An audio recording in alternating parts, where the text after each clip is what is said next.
Lucky Boys podcast. That's interesting. You mentioned Dave Ramsey, and I also listen to him too. And I think he has a very straightforward way of telling people how to pay down debt and how to get to that millionaire status just by, you don't have to do crazy things. You just, working a 9 to 5, you can be a millionaire. Yes. Can you kind of give a little overview of what you learned from Dave Ramsey? Yeah, so I found Dave Ramsey when I was at my lowest point financially, but like people wouldn't think that because I was living a certain type of life. So Dave Ramsey, for people who don't know him, he is a financial guru who had at one point in his life hit rock bottom. I think he was into real estate, had like some assets like go upside down.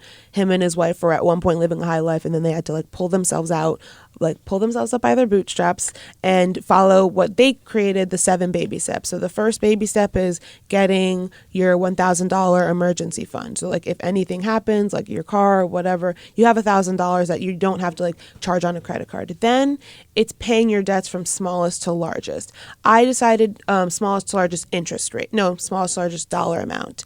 That's called the snowball method. I did the debt avalanche because I had credit cards that had 20% interest rates on them. You were really deep into it then. Yeah, I had one credit card. I had probably I had 3 credit cards. I had a total of $16,000 in credit card debt.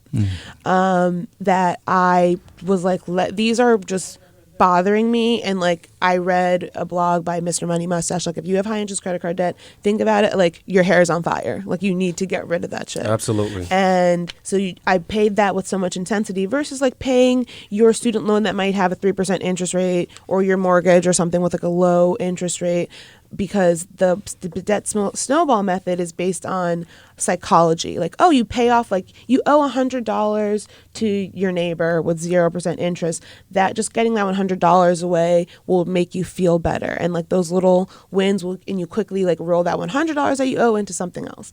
I was like, having in credit card debt with 20% interest is making me sick. I'm getting rid of that.